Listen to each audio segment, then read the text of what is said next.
Parte 2. Então, vamos dar continuidade aqui onde a tia falou, principalmente desse texto aqui que eu quero ler para você, para a gente poder falar sobre essa cronologia. A tia falou sobre Darcy Ribeiro. Sabia que eu conheci o Darcy Ribeiro quando eu era criança?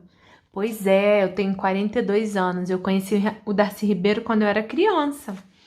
Então, ele foi muito importante na área da educação, de vários desenvolvimentos educacionais através das visões que ele tinha e dos aspectos que ele analisava, dos comportamentos humanos que a antropologia trabalha e principalmente do comportamento dos indígenas. E ele trouxe muita riqueza de detalhes para o nosso cotidiano. E aí você vai observar nessa cronologia muitas informações importantes. Mas essa aqui em específico eu quero falar para você, eu vou ler para você poder ter uma compreensão. Conheça quem é. Aqui você vai ver que é um senhor que ele tá vestido de uma forma diferente. Ó, observa bem a vestimenta dele. E ele foi um homem também muito importante e muito conhecido. Tem nomes de rua com o nome dele, tem monumentos com o busto dele, com gravuras e figuras dele. Inclusive, ele está no livro. Então, são pessoas importantes para a nossa história, principalmente para a nossa história na área da educação. Cândido Mariano da Silva Rondon, de 1865 a 1958, você consegue entender essas datas? É a data quando a pessoa nasce e quando ela morre, tá? Mais conhecido como Marechal Cândido Rondon. Era descendente de indígenas, dos indígenas Bororó, Terená e Guará. Ele tinha descendências de várias tribos indígenas. Comandou expedições de exploração na Amazônia, Mato Grosso e em Rondônia. E essas expedições, que a tia vai ler aqui, elas foram muito importantes para o desenvolvimento do nosso Brasil. Nas áreas, principalmente, olha só que vai falar aqui, nas áreas de construção. E o Marechal Rondon, ele foi muito importante na parte da telegrafia, dos telégrafos, né? E aí, de instalação de cabos, de todas essas coisas elétricas, ele foi responsável por essa iniciação. Em suas viagens, ele encontrou uma diversidade de povos indígenas muito grande. Em 1910, criou o Serviço de Proteção aos Índios. Ele foi o primeiro criador da primeira instituição de proteção aos povos indígenas, por várias razões. Primeiro, pelo contato que ele teve através das matas que ele desbravou, porque essas regiões são regiões de mata, né, que a tia acabou de falar, Amazônia, Rondônia, são regiões de mata atlântica, e aí ele encontrou muitos índios, e aí ele começou, além de saber que era descendente de tribos indígenas, de alguns índios, ele tinha o quê? Ele tinha consciência de lutar por direitos por esses povos, que era também povo dele, tá? Na página 238 tem uma atividade aí com a lupa na mão, que vai te perguntar sobre antropologia, vai falar sobre uma pessoa que é a Manuela Carneiro, vai falar sobre uma observação da profissão dela, vai falar sobre o lugar que ela estudou, vai falar sobre a região, e aí você vai dar a sua resposta interpretativa, tá bom? Na página 239, vai falar sobre os indígenas atuais. Olha só, Tenho aqui duas fotografias.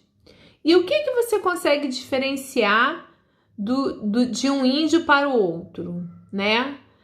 A gente sabe que hoje existem índios que precisam sair lá das suas tribos e ir para a cidade para fazer o quê? Vender o que eles produzem. Porque com a modernização e principalmente com a perda de terra, o desmatamento, a chegada das indústrias que a gente falou tanto e mais poceiros, caçadores e muitas outras coisas, os índios eles começam a perder muito território. E com essa perda de território, eles precisam ir para a cidade para poder fazer o quê? Fazer giro de capital. Então, eles trabalham com artesanato para poder vender na cidade e trazer rendas para sustentar as suas tribos. E aqui tem essa diferença, tem o índio que está aqui com um cocá, tem o índio que tá pintado, que tá sem camisa, e tem o índio que tá de boné, que tá com artesanato vendendo num local, que tá vestido com uma roupa igual a gente veste. E aqui embaixo tem um texto que fala exatamente sobre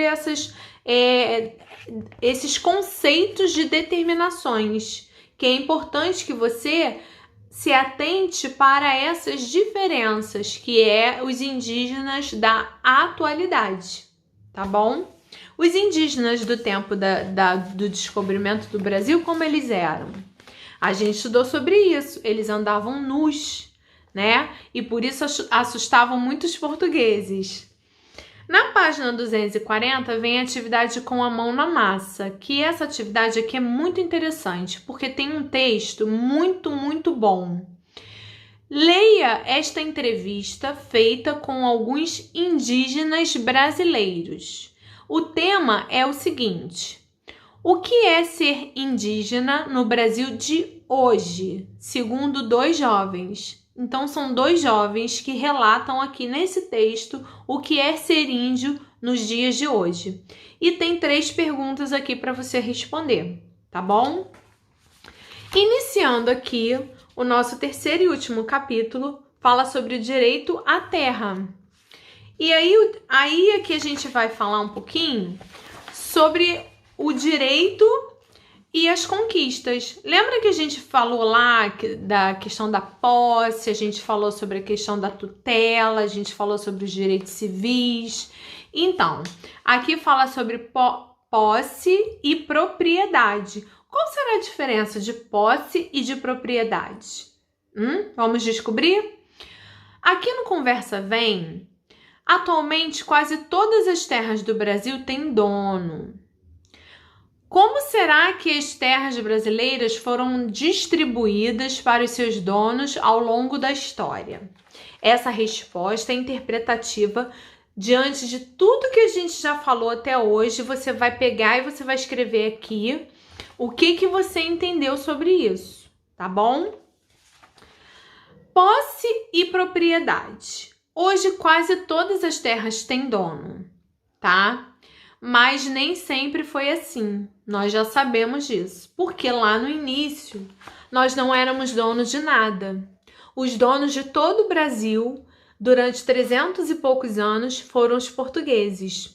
Nós éramos, nós não estávamos aqui, mas os nossos antepassados, né, eram descendentes ou de índios, ou de africanos, ou de europeus, ou de imigrantes que nós estudamos.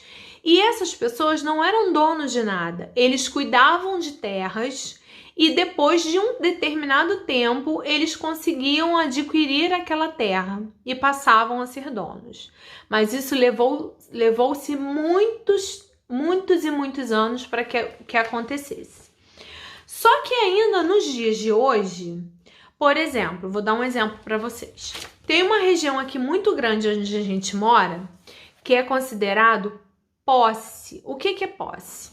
Posse é assim, ó.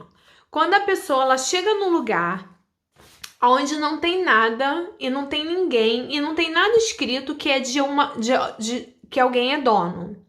Então, se não tem dono, a pessoa vai ali, ela constrói uma casa, isso é proibido, tá? É contra a Constituição. Porém, antigamente as pessoas faziam isso. E aí as pessoas chegavam ali e construíam as suas moradias e às vezes construíam até várias moradias familiares. E aí essas pessoas, durante muitos anos, viveram ali. Para se formalizar, os governos criaram e rotularam o nome de posse, dando a essas pessoas o direito àquela terra com o nome de posse. Elas passaram a ter posse da terra que elas viviam durante muito tempo, mas elas não compraram aquela terra.